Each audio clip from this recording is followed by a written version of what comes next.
Hello friends, welcome my YouTube channel. मैं संपत सिंह आज आपके लिए टॉपिक लेके आया हूँ रुधिर वाहिनियाँ यानी ब्लड वेसल्स। आप इनको रुधिर वाहिकाएं भी कह सकते हो।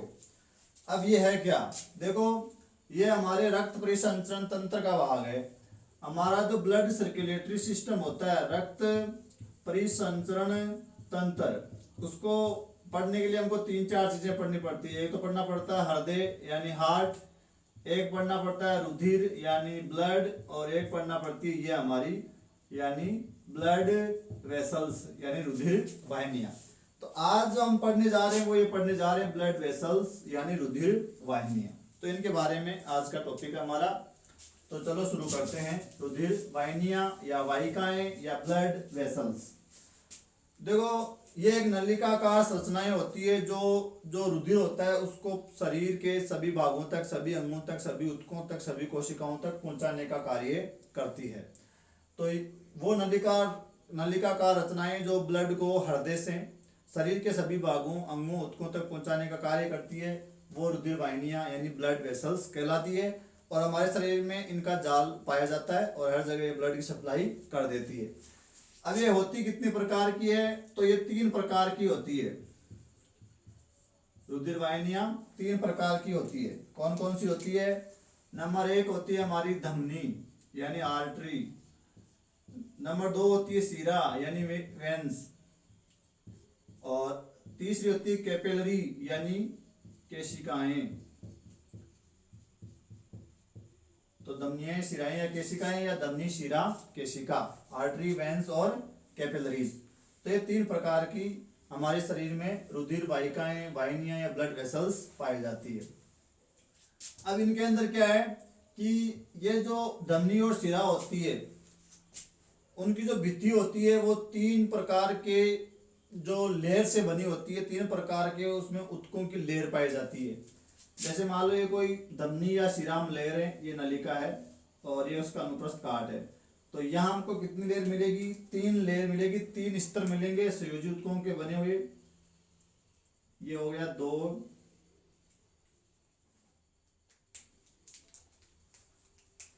और ये हो गए तीन। तो ये तीन लेयर मिलेंगे। सबसे बाहर वाले को कहेंगे बाह्य कंचुक, बाह्य कंचुक। इसको कहेंगे मध्य कंचुक,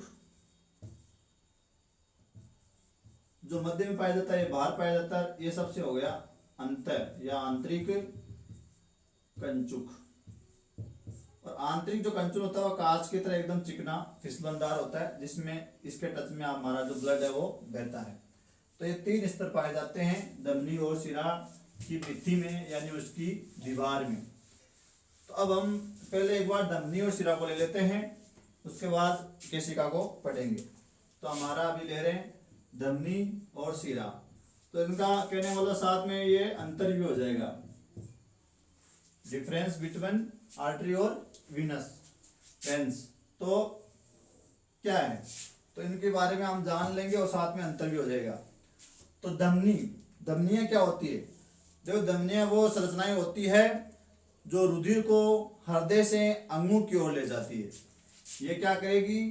जो हमारा ब्लड है हमारे हृदय से जुड़ी हुई है, तो रुधिर को हृदय से अंगों की ओर लेकर जाती है, हृदय से अंगों की ओर। यानी ये क्या करती है? जो ब्लड होता है उसको हृदय से अंगों की ओर भेजती है। यानी जो हमारा जो रुधिर है उसको वो हृदय से क्या ले जा रही है? दूर ले जा रही है, हृदय से दूर ले जा रही है। तो इसका मतलब हो गया ये रुधिर का क्या कर रही है? वितरण कर रही है, पूरे शरीर में वितरण कर रही है। तो जो रुधिर है हमारा उसको हृदय से अंगों की ओर ले जाने वाली, या रुधिर को हृदय से दूर ले जाने वाली, या रुधिर का वितरण करने वाली जो रचनाएं होती है उनको धमनी कहते हैं। और ये जुड़ी होती है हमारे जो नील्य होते हैं उनसे। तो ये नील्यों से जो रक्त है उनको लेके जाती है। बात करें शिरा की, तो ये क्या करती है? ये इसके अपोजिट काम करती है। यानी ये अंगों से जो रुधिर होता है, अंगों से रुधिर को उठाएगी और उस रुधिर को कहाँ लेके आएगी? हृदय में लेके आएगी। तो शिरा क्या करती है, अंगों से रुधिर को हृदय में लेके आती है, यानी ये क्या कर रही है, रुधिर को हृदय की ओर ला रही है, रुधिर को हृदय की ओर ला रही है। तो हृदय की ओर ला रही, इसका मतलब क्या कर रही है, ये रुधिर का संग्रहण कर रही है, रुधिर का संग्रहण इकट्ठा कर रही है। तो वह रचनाएं जो ब्लड को यानी रुधिर को अंगों से हृदय की ओर लाती है, यानी रुधिर को वो हृदय की ओर ला रही है, यानी वो रुधिर को कलेक्ट कर रही है, उसको हम कहते हैं शिरा। तो एक बात तो ये हो गई। नंबर 2, धमनी जो होती है, धमनियों में हमेशा जो रक्त बहता है वो कैसा बहता है, प्योर बहता है, एकदम शुद्ध वाला बहता है। और शुद्ध का मतलब है ऑक्सीजनेटेड, यानी उसमें ऑक्सीजन मिली हुई रहती है। तो धमनियों में रक्त कैसा बहता है, शुद्ध बहता है। और शिराओं में जो रक्त है वो कैसा बहता है, अशुद्ध बहता है। और अशुद्ध का मतलब यहाँ है उसमें क्या मिली हुई है, CO2 मिला हुआ रक्त बहता है। लेकिन यहाँ जो इंपॉर्टेंट जो बात है याद रखने वाली वो है, ये है कि इसका अपवाद क्या है। तो अपवाद इसका है कि सभी धमनियों में वैसे रक्त शुद्ध बहता है, लेकिन पल्मोनरी जो आर्टरी होती है, यानी आपकी फुफ्फुसीय धमनी, तो फुफ्फुसीय धमनी जो क्या करती है, जो ब्लड होता है उसको हृदय से फेफड़ों में लेके जाती है। तो हृदय से अंगों की ओर, तो अंग हो गया है फेफड़ा, और हृदय से अंगों की ओर लेके जा रही है। तो यहाँ जो ब्लड होता है वो ब्लड को शुद्ध करने के लिए फेफड़ों में लेके जाती है, और उसमें मिला होता है क्या, CO2। इसलिए अपवाद हो गया, फुफ्फुसीय धमनी यानी पल्मोनरी जो आर्टरी है उसमें रक्त कैसा बहता है, अशुद्ध बहता है, यानी CO2 मिला हुआ बहता है। इसमें एक धमनी, महाधमनी, फुफ्फुसीय धमनी निकलती है जो आगे दो भागों में बढ़ जाती है, और दोनों फेफड़ों में जाके जो इसमें CO2 होती है वो वहां छोड़ देती है, और आगे ऑक्सीजन वगैरह उसमें ब्लड में मिल जाता है। इसमें इसका अपवाद क्या हो गया, ये क्या कर रही है, ये जो ब्लड है उसको अंगों से हृदय की ओर ला रही है। तो अंग तो हो गए हमारे फेफड़े, तो ये हो गई हमारी यहाँ फुफ्फुसीय शिरा, यानी फुफ्फुस से जुड़ी हुई शिरा को फुफ्फुसीय शिरा कह रहे हैं। और ये अंगों से हृदय की ओर ब्लड ला रही है, तो अंग हो गए हैं फुफ्फुस यानी फेफड़े। तो ये क्या कर रही है, ब्लड को लाने का काम करती है। तो ये हो गया इसका अपवाद, फुफ्फुसीय शिरा में कैसा रक्त बहता है, ऑक्सीजनेटेड यानी O2 मिला हुआ रक्त बहता है, और सभी में कैसा बहता है, अशुद्ध यानी CO2 मिला हुआ। तो यहाँ क्या होता है, फुफ्फुसीय जो शिरा होती है वो प्रत्येक फेफड़ों से 2-2 निकलती है, प्रत्येक फेफड़ों से 2-2, तो कुल होती है 4। तो यह आके खुलती है हमारे बाएं आलिंद में, और ये जाती है आपकी दाएं नीले से, ये दाएं नीले से कहाँ जाती है, फेफड़ों में, और ये फेफड़ों से आ रही है कहाँ, बाएं आलिंद में। तो कैसा रक्त लेके आ रही है, ऑक्सीजन मिला हुआ शुद्ध रक्त, और ये आपके दाएं नीले से जो CO2 मिला हुआ रक्त है उसको प्योरीफाई करने के लिए फेफड़ों में लेके जा रही है। तो ये हो गए 2 अंतर इनके बारे में।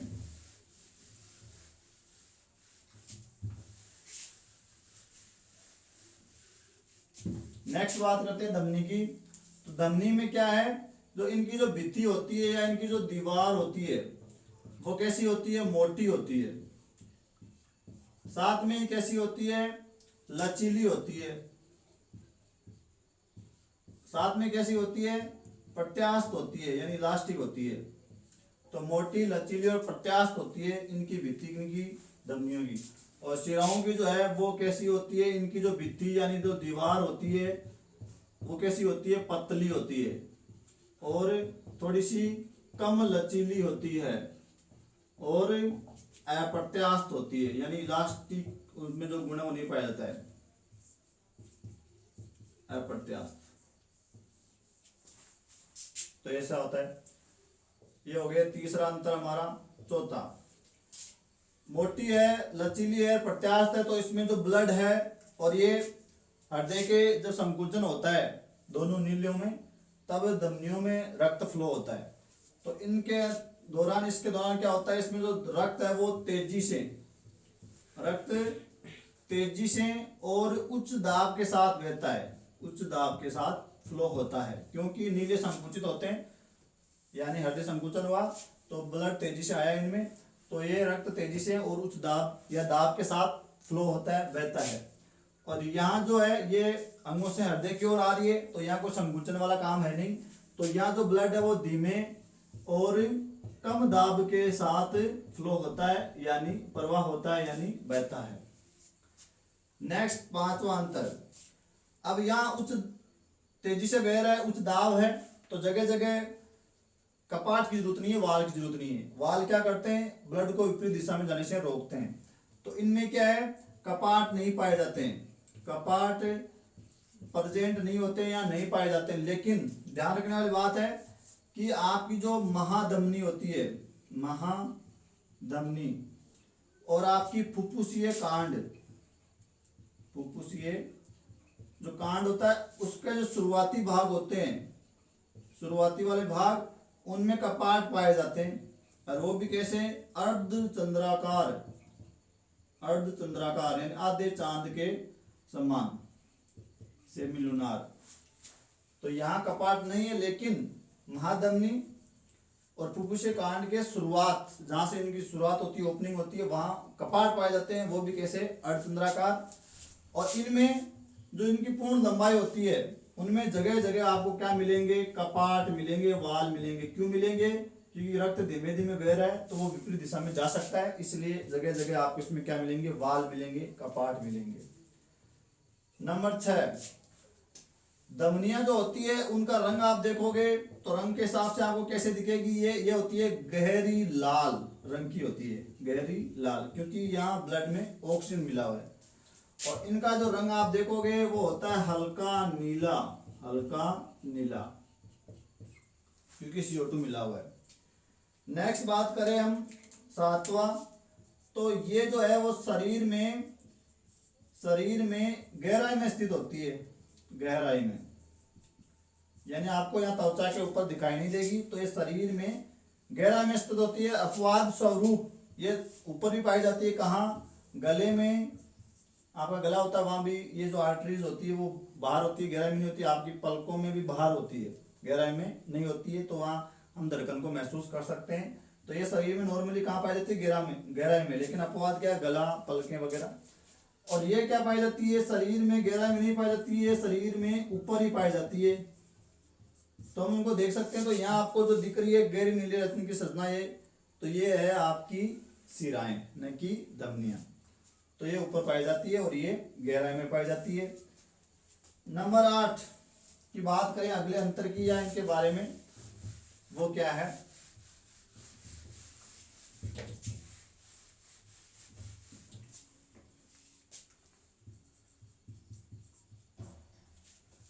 इनका जो आयतन होता है उसमें कोई अंतर नहीं आता कभी भी, आयतन इनका बदलता नहीं है। और इनका जो आयतन है वो बदलता रहता है, इनका आयतन बदलता रहता है। नेक्स्ट बात, अगर ये खाली हो गई तो खाली हो जाती है, तो खाली होने के बाद ये कभी पिचकती नहीं है, चिपकती नहीं है। तो खाली होने के बाद चिपकती नहीं है। और ये अगर खाली हो जाती है तो ये क्या हो जाती है, चिपक जाती है या पिचक जाती है।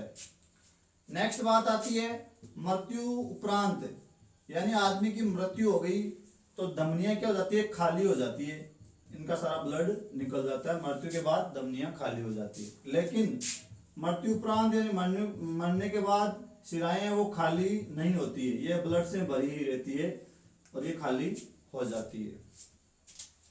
तो ये हो गया अंतर। अगला नेक्स्ट बात करें इनके अंतर की, तो यहाँ जो ब्लड है तेजी से बह रहा है ताकि इनकी मोटी जो दीवार है वो उसके दबाव को सहन कर सके, तो वो आसानी से फटे नहीं। और यहाँ ब्लड धीरे धीरे बह रहा है तो यहाँ पतली दीवार से भी काम चल जाएगा, क्योंकि यहाँ कोई ज्यादा दाब नहीं है। नेक्स्ट बात, यहाँ जो धमनियां होती है उनमें क्या होता है कि भाई हृदय से जुड़ी हुई है, ये हृदय से ब्लड को लेके जा रही है नीलियों से। तो हृदय धड़कन के कारण यहाँ जो ब्लड है वो क्या है कि रुक रुक के चलता है, रुक रुक के बहता है। हृदय धड़कन के कारण धमनियों में जो रक्त है वो रुक रुक के चलता है। लेकिन यहाँ हृदय रगड़ का कोई प्रभाव नहीं पड़ता है, तो ये समान चाल से चलता है, समान गति से जो ब्लड है वो चलता रहता है। नेक्स्ट बात करें इनकी गुहा की, आंतरिक गुहा। तो इनकी जो गुहा होती है आंतरिक, वो कैसी होती है? संकरी होती है, पतली होती है, यानी इनका जो आंतरिक जो व्यास है वो शिरा की बजाय कम होता है, और इनकी जो आंतरिक जो गुहा होती है वो बड़ी होती है, यानी उनका आंतरिक जो व्यास है वो आपको क्या मिलेगा? धमनी की तुलना में ज्यादा मिलेगा। तो इनका आंतरिक व्यास होता है ज्यादा, और इनका गुहा संकरी है, तभी ब्लड है वो ज्यादा जो है प्रेशर के साथ बहेगा। और यहाँ गुहा संकरी मतलब बड़ी है, भाई पाइप बड़ा है तो वो स्लो स्लो बहेगा, और पाइप संकरा है तो जो भी चीज है वो काफी दाब के साथ फ्लो होगा।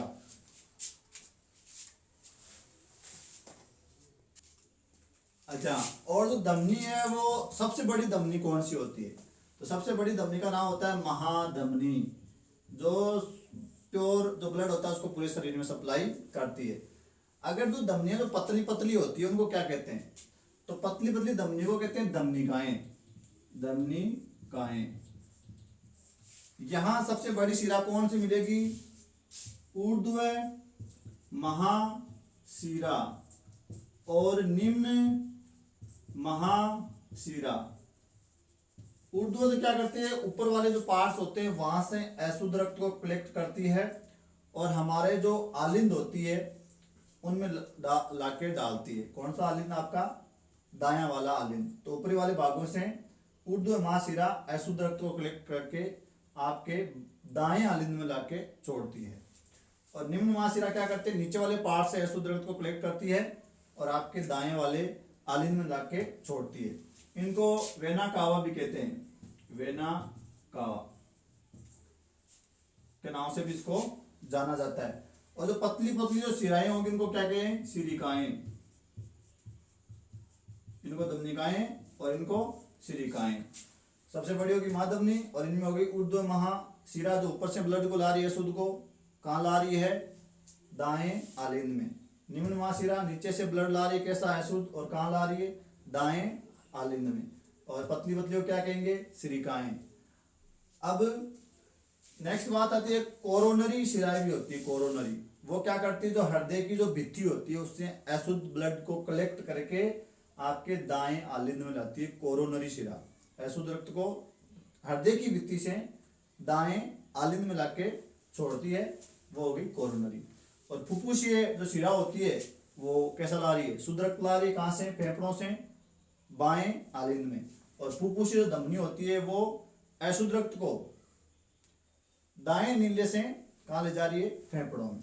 तो ये हो गया। उसके बाद एक इनका जो मध्य कंचुक स्तर होता है, जो अभी हम बात कर रहे थे, मध्य कंचुक, बाह्य कंचुक, अंत कंचुक, वो कैसा होता है? मोटा होता है। और इनका जो मध्य कंचुक वाला जो स्तर होता है वो कैसा होता है? पतला होता है, पतला मिलेगा। इसलिए इसकी जो गुहा है वो बड़ी होती है, इनकी गुहा पतली होती है। नेक्स्ट एक बात मैं बता दूं आपको कि जो हृदय से हमारा जो ब्लड निकला, मान लो वो कैसे राउंड करके हृदय में आएगा। तो हृदय से ब्लड निकला, हृदय से वो जाएगा महाधमनी, महाधमनी, और महाधमनी से धमनिया, धमनिया से धमनिकाएं, यानी जो अभी पतली पतली की बात कर रहे थे, धमनिकाएं से केशिकाएं, केशिकाएं जो हम तीसरी बात करेंगे अभी। केशिका के बाद में आ जाएगी आपकी सिरिकाएं, ये वाली सिरिकाएं। सिरिकाएं से आपकी सिराएं, और सिराएं से ये वाली ऊर्ध्व और निम्न महाशिरा, महाशिरा, और ये आ जाएगी वापस कहाँ? हृदय में। तो इस प्रकार इनका राउंड चलता है। अब तीसरी हमारी संरचना बच गई, वो क्या बच गई? केशिकाएं, कैपिलरीज। तो ये वो संरचनाएं होती है जो हमारे केस यानी बाल के आकार की होती है, काफी पतली पतली रचनाएं होती है। जैसे मान लो ये हमारी धमनी है, और ये हमारी शिरा है, ये हमारी धमनी है। तो इनको आपस में जो जोड़ने वाली जो रचना होती है, इनको आपस में ये जोड़ने वाली जो रचना होती है उसको हम क्या कहते हैं? केशिका कहते हैं। जो इनका काफी पतला पतला ये संरचना होती है, जाल ऐसा गूंथती है। तो ये जैसे मान लो धमनी निकली, धमनी से ये धमनिका, और धमनिकाएं से केशिकाएं, केशिकाएं से सिरिकाएं, और सिरिकाएं से शिरा। तो ये धमनी और शिरा को कनेक्ट करने वाली जो रचना होती है वो क्या होती है, केशिकाएं होती है, कैपिलरीज होती है। और इनका आकार हमारे केश है, बाल से पतला होने के कारण इनको केशिका कहते हैं। यानी इनकी जो लंबाई है वो बहुत कम होती है, 0.3 मिमी होती है। और इनका जो व्यास होता है वो भी बहुत कम होता है, 4 से लेकर 10 माइक्रोमीटर का व्यास होता है। यानी इनमें से जब आरबीसी गुजरती है तो उनको भी ऐसे मुड़कर गुजरना पड़ता है। तो काम क्या हुआ, ये जो उत्तक होते हैं उनमें पोषक पदार्थों का परिवहन करना, ऑक्सीजन की सप्लाई करना, CO2 को वहां से लेना, और इनकी जो वित्तीय पारगम्य होती है तो कुछ चीजों का आदान प्रदान करती है। और यहाँ जो ब्लड है वो काफी धीमे धीमे जो है प्रवाहित होता है। तो धमनी और शिरा को जोड़ने वाली जो रचना होती है वो कैपिलरीज होती है, जो उत्तकों में पाई जाती है। रक्त काफी स्लो बह रहा है, आकार लंबाई बहुत छोटी होती है। और जैसे मान लो इनका जाल होता है ऐसे, इधर ये धमनी हो गई, शिरा हो गई, सिलिकाएं, और ये धमनिकाएं इनको कनेक्ट कर रही है वो हो गई आपकी capillaries. Thank you for watching.